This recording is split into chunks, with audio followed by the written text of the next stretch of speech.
Hello, everybody, and welcome to Non Sequitur News for March 27th, 2025. It's Season 4, Episode 86. I am Mayor Watt. I run ohmtown.com, and along with the sentient AI from the future, well, we talk about 10 articles. First article is Honda's Dangle, Robin Hood delivers, Fire Resilient Community, PAX Australia, Apple CarPlay should copy Android, Tequila Ocho Old Barrel. How about Rivian Micromobility and a dog-inspired robot? And there's another dog-inspired robot already, but anyway. How about fighting bacteria? Put up your dukes. And a new sci-fi movie that copies Scott. Who's Scott?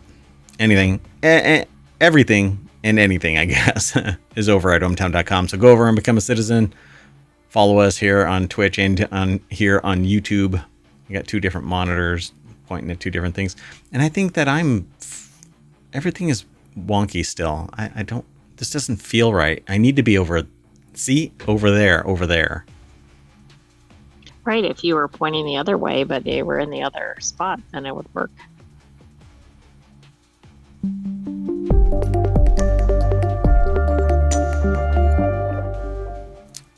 Hello, sentient AI from the future. Hello, Mayor Watt, and hello, hometown citizens. I'm not looking at you. I'm looking near you. No, you're looking away from me. I'm looking away from you. I've turned my back on the sentient AI. Boo. All right. Well, like I said, I'm Mayor Watt. I run ohmtown.com. The sentient AI tries to keep me in line. Rarely happens. Tries to keep me on track. Sometimes happens. Anyway, let's get going. Sound good? Let's check out Honda's Dangle. You want to see Honda's Dangle? Just say no. I'm not sure. Yeah. Oh, wait. Here, hold on. All right. Well, anyway. So, and to find out what I just did, all you podcast listeners are going to have to go over to either Twitch or YouTube and check out the March 27th episode of Non Sequitur News. All right. Or you're listening now. You could be listening to this live, large, and in charge. Maybe not. All right. Well, anyway, Honda dangles a couple of 2026 passports from a crane to show off how beefy the recovery hooks are. You might assume recovery hooks are straightforward, but Honda had to strike a balance between strength and safety on the new 2026 passport. The article is by Aaron Marquis over at jalopnik.com. And there it is. There's an actual video of this. Basically, it's this big crane with two Honda Passport Trail Sports hanging from a recovery point of another Honda Passport Trail. So there's Honda's Dangle. Does that kind of remind you of the school bus measurements? Yeah. So this crane is 3 Honda Passport Trail Sports. Is it a surveillance Honda Passport Trail Sport? I don't know. Nobody should try to shoot it down when it floats overhead. Yeah, same with aliens. If you see an alien, don't shoot at it. Okay, we don't want an international crisis or an interplanetary crisis, let alone an international. Exactly. So it's probably become quite clear how the brand was going to celebrate its first pair, in the context of Honda's Dangle, the first pair of exposed tow hooks on a truck. Hook 3 of the SUV together and dangle them like fishing lures over the brand's proving grounds in Cantil, California. It's a no-brainer. Honda drained 3 Passport Trail Sports of their life-giving fluids and stuck the transmissions into neutral. Safety first, kids. Before the attempt, but everything else about the cars was stock Honda design.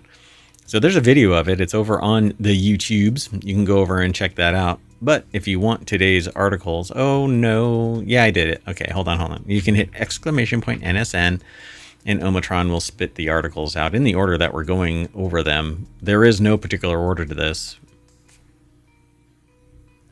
Yes, that's clear. Oh, Very nice. Touche. So, due to the critical role they play, the recovery hooks are installed at our Alabama auto plant with unique torque tools rather than manual or pneumatic tools, which helps associates install the recovery points on the precise specifications. Do you think it might be a side gig for the bolt installer for Boeing door panels? Oh, yeah, it might be. Hopefully they weren't on vacation. As long as they don't go on vacation. Anyway, I think it's kind of interesting. I don't know how big these are. I might have to go and check out a Honda Passport Trail Sport to see. Because I'm looking for a new car kind of thing. We'll see. I don't know. Probably not. It's not worth the search, I guess. I don't know. In this economy, are you kidding me? All right, let's keep going. Next article is over in Non Sequitur News. Now Robinhood says it'll deliver cash to your door. Robinhood plans to launch online banking, which it says will include perks like home cash deliveries. The service will offer a 4% annual interest rate, which is spectacular. Robinhood said in its announcement, it's going to be launching a wealth management platform and AI investment tools. We're screwed. I don't really get this, like, door-to-door thing. I mean, are they going to have, like, armored trucks? Or you have to sign off that it's a risk you'll have to take if that person gets jacked in your neighborhood. Yeah, I mean, and I hope they're not going to have, like, Robin Hood vehicles or uniforms or whatever. Like, this could be kind of a problem. Yeah, so if you have an investment account over at Robinhood, now you can exfiltrate some of your cash and have it delivered like so much of an Uber or DoorDash. And hopefully it doesn't get delivered into some robber's hands. Do you think the people that are going to deliver it are like college kids who don't really give a shit about getting robbed and they're like, here's my money, bye? Well, yeah, I don't know. I mean, I'm less worried about the cash than the delivery drivers. Yeah, you got to worry about them. Although, rise of the sociopath. So, Nora Redmond over at BusinessInsider.com put the article together. 4% annual interest rate on the account. That's like 4% higher than sticking it in your drawer. Or a bank. Right. Yeah. So, in the announcement, the California headquartered financial technology company outlined a number of incentives that will be offered to Robinhood banking, including cash delivery. I can't believe anybody would be interested in that. Hey, I need to take $20 out. Well, right. I guess it's like a mobile ATM. The service offers a 4% annual interest rate and deposit insurance up to $2.5 million via FDIC. $2.5 million? That's the most I've ever heard. Right. I thought it was normally $250,000, I think. Yeah, I think so too. It'll offer international transfers to over 100 currencies and whole family accounts for partners and children. Wow. Pushing the boundaries indeed. The fintech firm's gold membership costs $5 monthly and $50 annually and gives users access to Robinhood's premium features. Perks include IRA matches and options of margin trading. Be careful of that. So they say the management fee for, I guess, the wealth management side of things is going to be a service fee of 2.5% of the assets under management a year. Robinhood Gold members will pay management fees on $100,000 of assets in their accounts, which is anybody who's using Robinhood is probably already at that. If you're going to be using it for that level of stuff, Right. Plus, there's also chances to get tickets to kind of high-demand events. That might be worth it right there. Yeah. Everybody that runs ohmTown, though, doesn't have to worry about that stuff.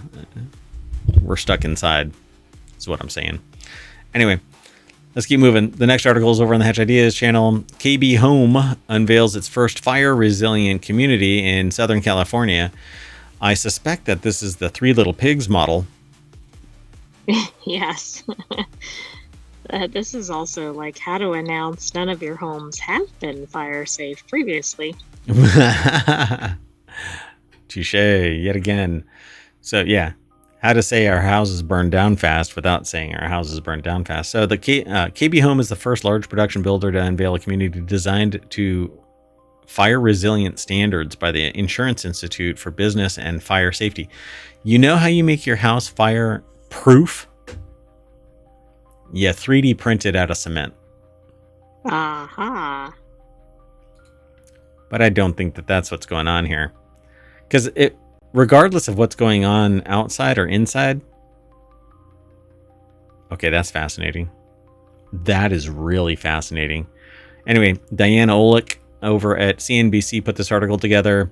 The key points that they so nicely put together at the top of their page is California-based KB Home is unveiling what it's calling the first wildfire resilient community, meeting standards that protect the homes against the three major sources of ignition during a wildfire. So keeping electrical power lines way away, I suppose. Right, probably so, and probably shrubbery away from the home, although maybe, I don't know if that's involved in their plan. I think you have to say that like a Monty Python actor. Yeah. A shrubbery. As climate change causes more severe drought in more areas of the country, focus is shifting on fire-resilient homes and communities. Like I said, 3D print it and you're golden. Your walls will not catch on fire. Your roof will not catch on fire if you make it out of metal, too. Hey, look at that. True, but it might be a little warm. That's what insulation is for. Air conditioning is for. So the homes range from $1 million to the low millions, which, what does that mean? How about 1 million and up? I'm not sure what that means. Does that mean like single digit millions, or does that mean like 2 million? I don't know. Which tends to be a move up price in the area of Escondido, just outside San Diego. Okay. All right. Well, anyway, the development in Escondido, just outside San Diego, will have 64 single-family homes when completed, and all meet the wildfire resilience standards developed by the Insurance Institute for Business and Home Safety, the IBHS, which irritable. Yeah, that does sound like that. Like, I don't think companies always think about their acronyms and abbreviations. So it's a nonprofit scientific research and communications organization supported by property insurance or insurers. These standards are designed to protect the home against the three major sources of ignition during a wildfire. Wait, ignition during a wildfire? Oh, flying embers, flames, and radiant heat. So that's why I say it doesn't matter what's inside these walls. If it's timber, it can ignite because of the heat itself.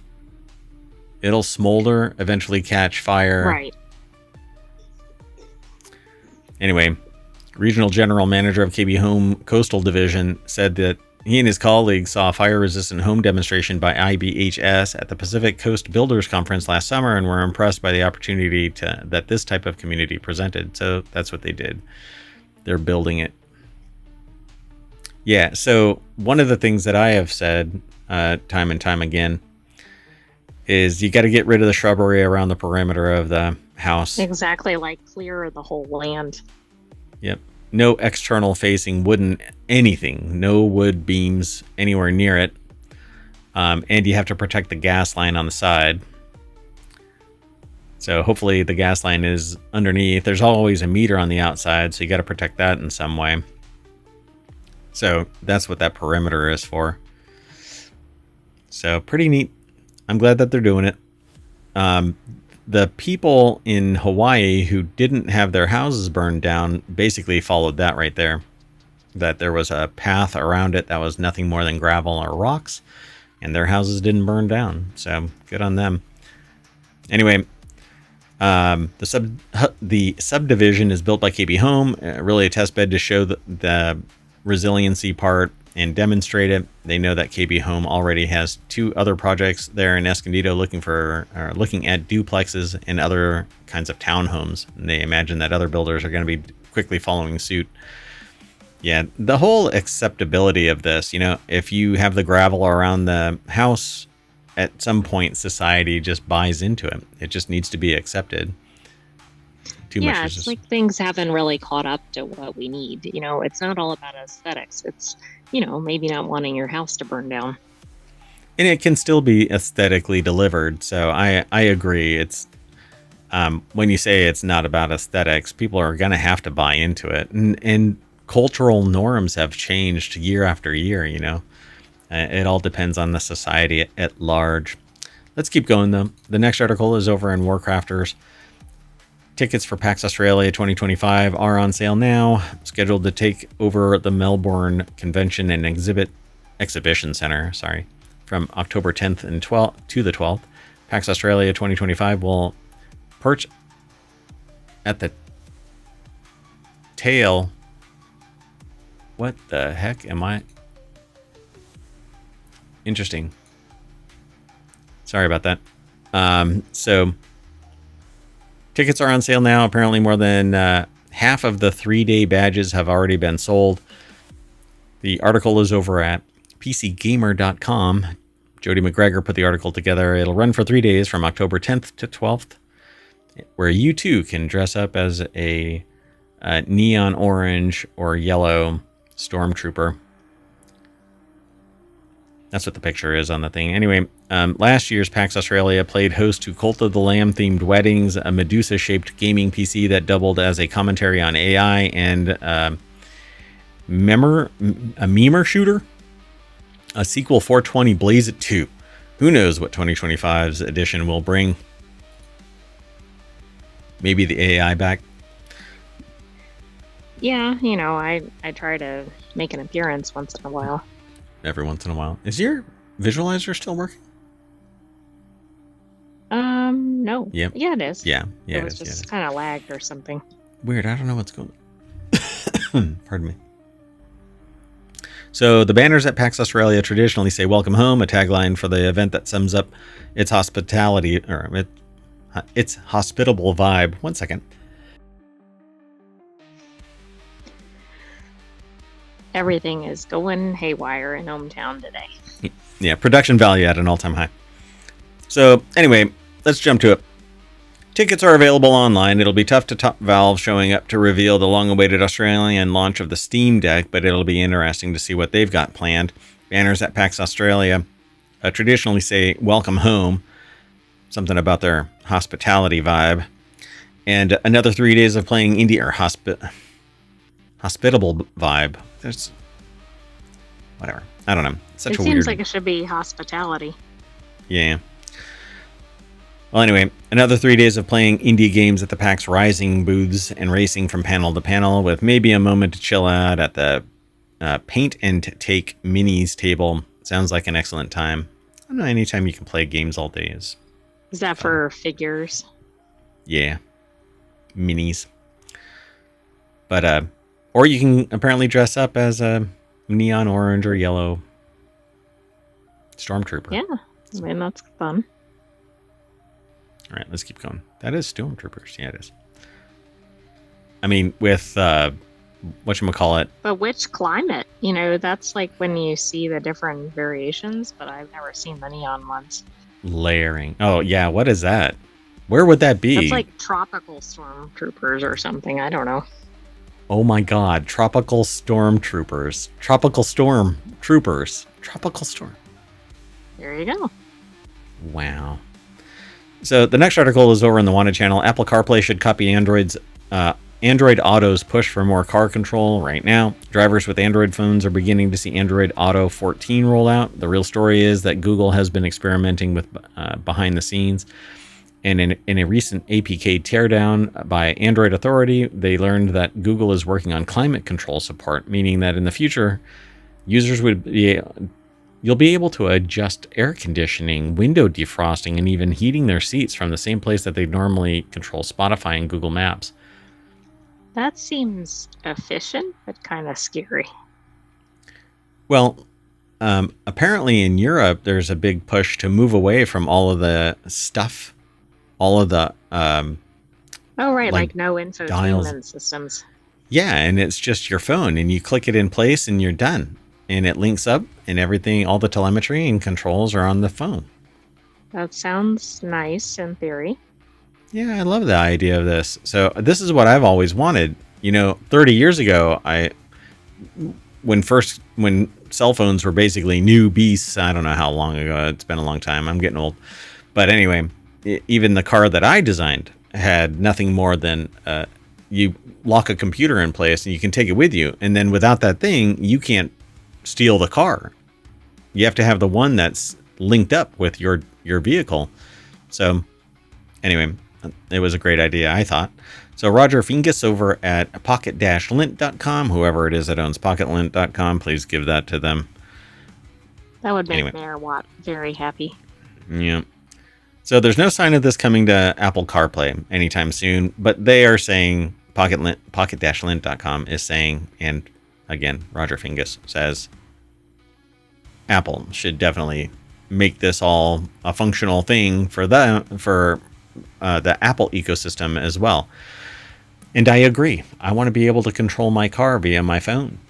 We're not talking self-driving and all of that kind of stuff, but just all of the doodads and whatnot. Yeah, we're not ready for that.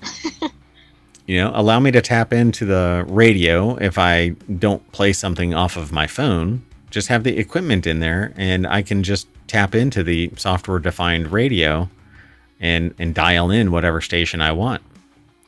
Because I don't need all of this. All of this doesn't mean anything to me. It's really cool, but I'm not looking at all of this. Right, I'm looking at that. You're looking at is the tablet or whatever. Right. Just give me a spot for it. So, Ghost of Next Gen CarPlay, the revolution will be postponed. I don't know if this is a different article. Almost feels like it. If nothing else, Apple may be forced to admit that it's a little too ambitious when it announced the next-gen CarPlay in 2022. Whenever it gets here, the idea is that CarPlay will be able to take over every screen in compatible device or vehicles, including, but not... Oh, I see. There's a critter. Oh, no. Oh, God, not again. All right. Well, anyway, there's no sign that the next-gen platform will launch anytime soon, so here's to hoping that they'll actually remedy this and get it all out there. I won't be able to fix that anytime soon. Little demon is in here. Let's keep going. The next article is in the Order of the Grape channel over at ohmtown.com. It's typically for wine fans, but this is because it's sourced from vinepair.com. So on Tuesday, Tequila Ocho announced that it'll release two... Oh, wait. The title of this is Tequila Ocho announces new añejo expression aged in rare old Fitzgerald barrels. What is an old Fitzgerald barrel? Fitzgerald was a brand. I think old is part of the name. Yeah, it is. Old Fitzgerald. So on Tuesday, Tequila... Old Fitzgerald barrels. Yeah, so... I gave it the title Tequila Ocho Old Barrel. So the powerhouse beverage brands teamed up to craft two 2023 vintages of Tequila Ocho Añejo Barrel Select Old Fitzgerald. It's a hell of a name. What do you think they do with that on the packaging? Does it wrap around the bottle multiple times? It does twice, yeah. I think that I'm going to have to grab your Raspberry Pi and take you over to the nearest liquor store and see if we can find the longest name in a tequila bottle I've ever seen. And we can report back in ohmTown. Yes, we'll show you what it looks like in the real world, I guess, if they have it. So tequilas were produced from fields overseen by the Camarena family, featuring two microclimates that produce agaves with distinct flavor profiles. One of the expressions is made with plants harvested from the deep clay-like soil of Rancho Corralitos, which lies at low altitude, while the other is sourced from a different temperament. Hannah Staub over at vinepair.com put the article together. That's what it looks like. I don't see enough words on there. Yeah, they break it down a little bit. Hold on. Let's see if I can find... It's called Tequila Ocho. So Tequila Ocho. I don't know where the añejo is. Is that it? Yeah, that looks like it. Well enough. Añejo. Barrel Select Old Fitzgerald. So that's right there. Barrel Select Old Fitzgerald. So it takes up the whole label. Both liquids were aged for 12 months in recently emptied barrels that previously held Old Fitzgerald Prize 10-year-old Spring 2023 Decanter Series. Weeded They bourbon. need to throw all that on the label too. I'm sure it is on the back label, and were bottled at 96 proof. According to the brand, the barrels impart soft notes of toasted coconut, maple syrup, toffee, and cacao. Oh my. Yay, the microphone's back. I'll be in my... No, never mind. So the tequilas will be offered for a suggested retail price of $110 per 750 milliliter bottle, which, if I were to buy that bottle for $110 today, the daily operating existence of that bottle before it's empty would probably be 1 penny, because I would never get through 750 milliliters of... Exactly. At least not on my own. The cost per serving would be quite low. Yeah, I'd be having to take that thing to parties. Although, in my lifetime, I have had somebody bring a bottle for themselves to a party. Actually, it was vodka in one hand and orange juice in the other hand, and they would pour both into their mouth periodically. And then... I guess that's efficient. Yeah. And they would offer it to other people, and nobody would really take her up on it. And then, after the place had been shut down... Did you see something? I saw a wild critter. And lots of detail. So after everybody had left, and people who were staying the night had crashed on couches and floors and whatever else, this person comes barreling out of a room screaming, "You know what I need right now? You know what I need?" And I just spontaneously belted out, "Some effing peace and quiet."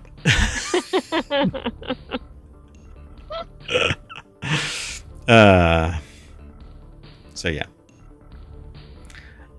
Man, I want to scream based on an email that I just got. But anyway, let's keep going. The next article is over in 4Wheel Tech. Rivian launches micromobility startup called Also. First product will be an e-bike. Wait, also, No. What's the also? No. What's the other information? Just Also. Just Also. Not something else. Just Also. Got it?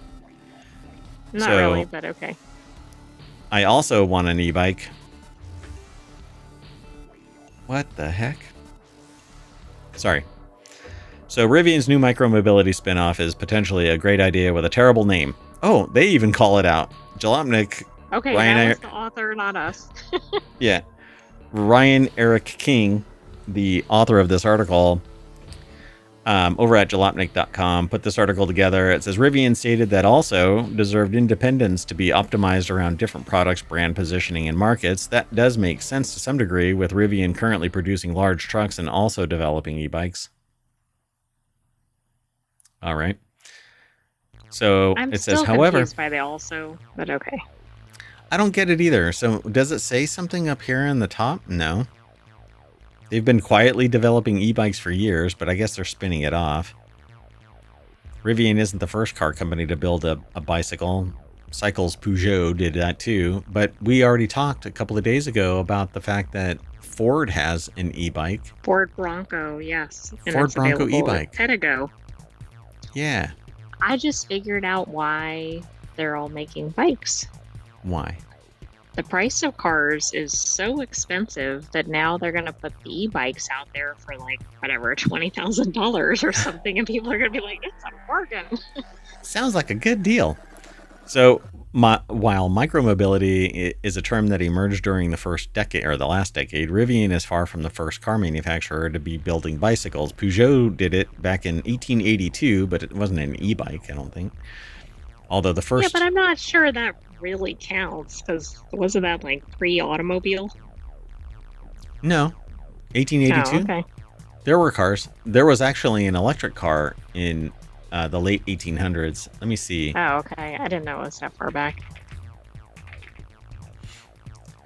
So the first car, 1885, I guess. The first practical automobile widely credited as the first car is the Benz patent motor wagon, built by Carl Benz in 1885. So I don't know what this is all about. Was it cycles first, and then it pivoted into cars? Yeah, and that's why I think that's a little different. It's the other way around. Interesting. But here, let me do a quick search. So the first electric car was made by a German engineer named Andre Flocken, and it's the Flocken Electrowagon, 1888. The name sounds funny. It basically had a giant tray in the back under a two-seater of lead-acid batteries. It's the same kind of stuff that we use today. Maybe slightly different chemistry, but whatever. So there you go, folks. More e-bikes are going to be out on the road just in time for, depending on which technology wins, the self-driving technology wars based on Mark Rober's video or LiDAR, right? Oh, Computer, right. Mm-hmm. Camera or LiDAR. There's a whole conspiracy theory about all of that stuff now, too. I don't know how that's going to shake out, but anyway. So you get to choose which type of computer vision is going to run you over on your e-bike because it gets blinded by either other LiDAR or a bright light. I'm not sure either of that sounds good. Yeah, the argument for computer vision on cars is that humans don't use LiDAR, so why should a car use LiDAR? To which I say, we apparently have better observation skills than a computer that doesn't know that a bright light needs to shield. You need to shield yourself from the bright light. Slow down, stop. You know, maybe we could improve, so like it could be better than human vision.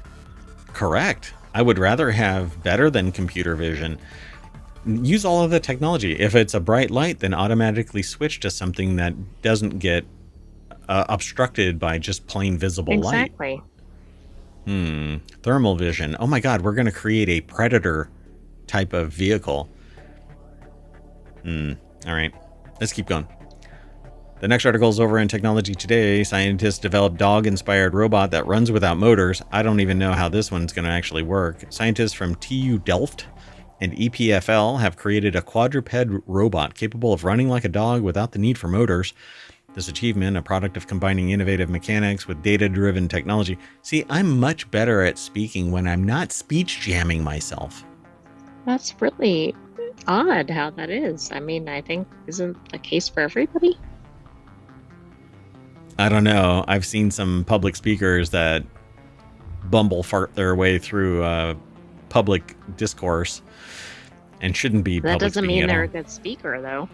They're speech jamming themselves.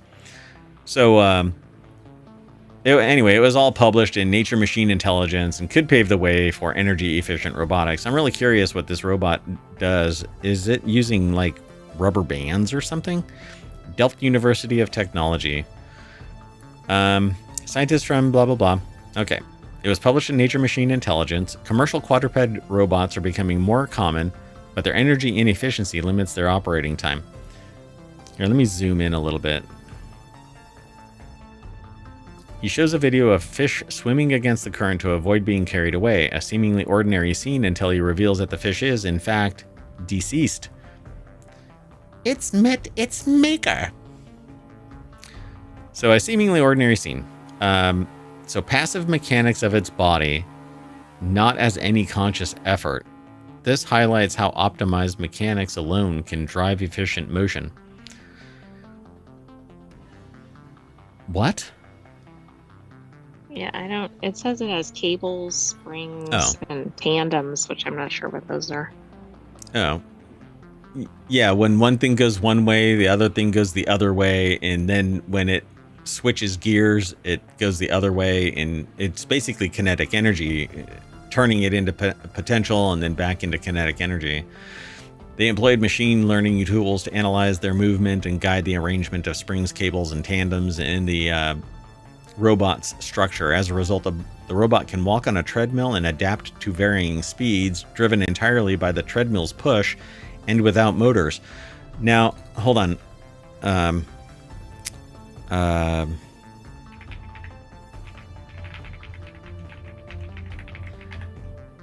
This person, Theo Jansen, you should look this up. Theo Jansen's Wind-Powered Sculptures. It's a New Yorker article, but it's published a video over on YouTube. They're called Strand Beasts. STRANDBEESTS. I'm waiting for the You can audio. find them on YouTube, I think. Yeah, just do a search for Strand Beasts. They are powered by the wind. This is basically requiring it to be in motion, and the effort it takes to almost fall down leads it to keep on walking. So it's like a perpetual motion machine. Seems like it, but eventually it will have to stop. That's why they put it on a treadmill, because it doesn't ever stop. Oh, I see, right. That'll keep it going if it's going at the right speed or whatever. The treadmill's push on the feet keep it in motion, but as soon as it stops, you stop. It stops. So they say while the robot operates passively, the researchers also equipped it with motors to add functionality. The motors allow the robot to react to challenges like climbing steps or avoiding obstacles. However, the motor's use is minimized thanks to the robot's optimized mechanical design. So they've added some motor, some power, so that it can keep on moving.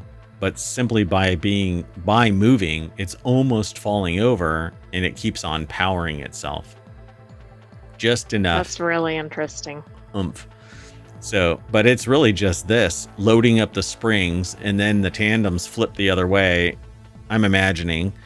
I may not be. I'm inferring from the design description. Extrapolating from incomplete information. Yeah, well, there are two types of people in the world. Those who can extrapolate from incomplete data. And the next article is over in the Mobile channel. Fighting bacteria with viruses. Important step to treating antibiotic-resistant infections. It's almost like they're going to tell us that they can infect a bacteria with a virus to amplify the effects of the immune system. New insights into a friendly virus could pave the way for cutting-edge treatments for potentially fatal superbug C. diff. Have been uncovered by University of Sheffield scientists. Bad. University of Sheffield put the article together. It's over at phys.org. I will not be able to use that new mic until I figure out how to stop that loop, but I don't know how. Anyway. So the scientists have discovered how a spider-like virus can break through the armor of C. diff to infect the superbug, which is known to rapidly evolve resistance to antibiotics. The friendly viruses, known as bacteriophages or phages, are viruses that selectively target and kill their host bacteria, playing a crucial role in regulating bacterial populations and influencing microbial ecosystems. So as long as there's no genetic wobble causing the virus to basically kill the host and not just inject its contents. Right, but how can you prevent any wobble? You can't. At some point, somebody's going to get a weird reaction to it.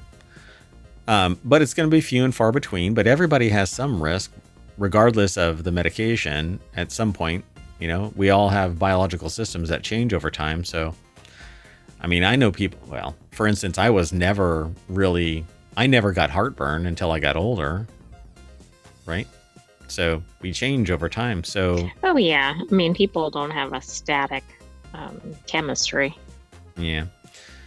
But maybe we can deal with the virus a whole lot easier than we can with the bacteria. So they send in the virus to inject its icky into the bacteria, and then we kill off the virus that doesn't kill off the icky. Doesn't this sound like the nursery rhyme about the fly? Correct. And by the time the house is on fire, you go, you know what? I probably shouldn't send in what was the first thing? Spider, maybe? The spider to catch the fly, right? And then Right. I don't know what I after don't know. that. Hold on. What? I need to find it. I need closure. Yeah, the old lady that swallowed the fly, and then they swallowed a. Hold on. Oh, oh gosh. I know an old lady who she swallowed a fly. I don't know why she swallowed the fly. And then she said swallowed a spider, and then a bird. There's a bird and a cat and a dog. The hell? This cow. woman needs a new diet. Oh my god, it's Horse. really, really long. Yeah. Wow, a rhinoceros. I know an old lady who swallowed a rhinoceros. Isn't that preposterous? It's a rhyming song. So anyway, so we're going to swallow a bacteriophage that's going to infect a virus. No, it's a virus, a bacteriophage that's going to infect a host bacteria that's going to die because of the virus. So how do we kill the virus? Using the university's own high-resolution electron microscope, the team were able to study the phage in atomic detail for the first time, and they found that the phage acts like a tiny syringe, and that this syringe has a more compact needle tip and reduced contraction compared to all other phages studied to date, features that look to be uniquely suited to infect C. diff. The research is published in Life Science Alliance. They actually have a video of this. I'll play it, why not? So I guess this is it. Animation representing the morphing of the extended phage tail to the final contracted form. Because basically it's like a plunger. And it has little legs. They show it up here. So it has little legs and it can crawl around on the bacteria or whatever, the cell. And then it plunges down. And in the top of this is the DNA, and that payload gets injected into. Oh, right. Okay, yes. And then the processes of the cells that it infects basically reproduce it, whatever it is that payload is, and off it goes. Hello, pop-up. So phages are great promise to use as novel antibiotics and form a part of a rapidly growing area of research. They actually make a link to it, but I can't see it because it's below the fold.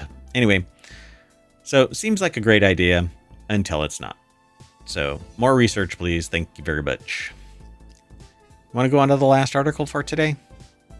I think we should. I thought you were going back to the homepage based on something you said. Yeah, I don't know. So the last article for today, and today is March 27th, 2025. Oh, and this is Non Sequitur News, just in case y'all forgot. Isa Gonzalez's, which I must be pronouncing it wrong. Anyway, new sci-fi movie copies Ridley Scott's controversial $403 million Alien prequel. The following contains spoilers for Ash.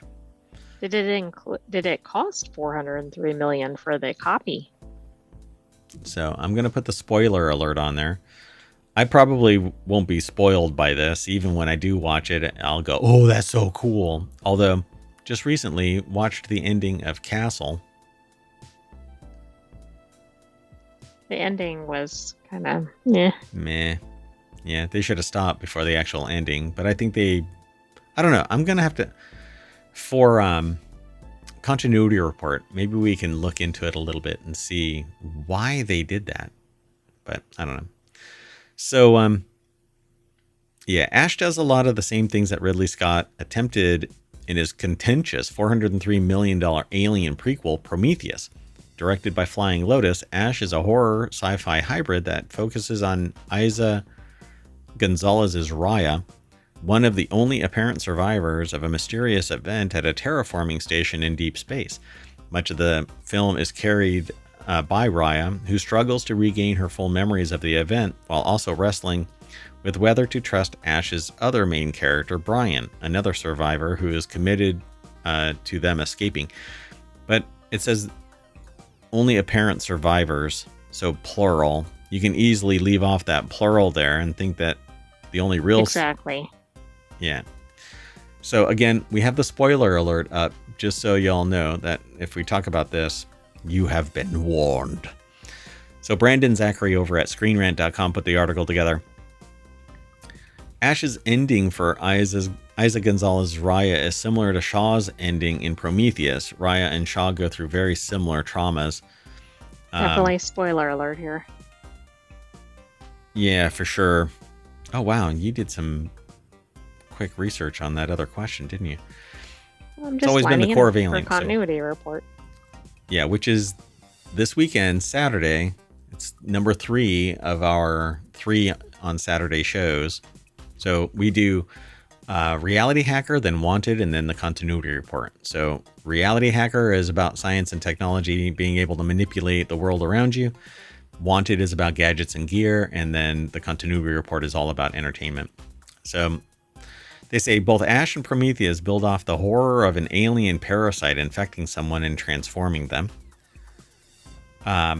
And then it says that Ash feels a lot like an Alien movie, even if it isn't. Ash shares a lot of visual elements and tonal aspects with the Alien franchise because it's dark and brooding and with a scary monster that might be unknown or has been infecting somebody. Like, I'm not sure that's enough of a connection. There has to be a trope list. Like every movie that has an alien monster is like this. You know, it's not some overt whatever. So there's like 2 classifications. There's a secret undercurrent monster that's swimming around in people or is behind the scenes infecting people, like The Thing, or it's an overt alien creature like Predator. And it's... Yeah, I see what you mean. Yeah, there's definitely that dichotomy. Bifurcated like that. Yeah. And the one that crosses over is really Alien because it's something that invades the human host, but only for a short period. Then it does a chest burster and everybody suffers. Well, anyway, so Raya has some connections to Shaw from Prometheus, the last surviving scientist in the crew who was forced to put down her, they say lover, which I've always had a hard time saying out loud. It's the only time that I've ever heard it in a way where it hasn't been saccharine. Cringy? Is Dermot Kennedy. And even then, they say it, and it's just a little too saccharine for me. Anyway, if you've never heard of Dermot Kennedy, go check him out. I was going to say something really not correct, but anyway. What makes Ash stand out from other films that have taken a clear inspiration from the Alien movies is the way that it crystallized the human core of the character. Raya's horror and grief propels the film in a way that sometimes emotionally cold Alien films don't, even as Ash takes clear inspiration from films like Prometheus and Alien. I was not a fan of Prometheus, honestly. The Isa Gonzalez-led sci-fi feels like a uniquely human response to that genre. So we're going to have to put that on the list. And yeah, and I Ash. can't remember. We had another article that talked about Prometheus, I think, and I can't remember which person was behind it. Like, there was a lot of controversy concerning which director, right, had which movie and what the style was and all that. So there you go, folks. You have an assignment. You have some homework. Go hunt down what was so contentious about Prometheus. And we'll talk about it sometime, I don't know, in the near future. No promises, but you know what I can promise? That once we are infected, we will be compelled to return to the front page of ohmtown.com, where you should go and become a citizen. And I'm going to remove the spoiler alert and put on the overshare alert. No, just kidding. There's no overshare. Go over and become a citizen of ohmTown. That would help immensely. Be sure to download and leave a 5-star review for the podcast and follow us over on the Patreon. Right now, we're just looking for people to support us on Patreon by just signing up and following us.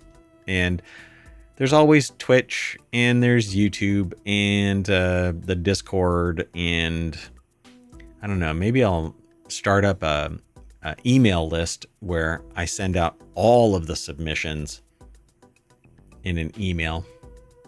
Could do that. We could do that, or we could put them in Patreon. Oh, yeah, that's true. We could put them in Patreon. Why don't you all go over to Patreon? But follow us here on Twitch and YouTube.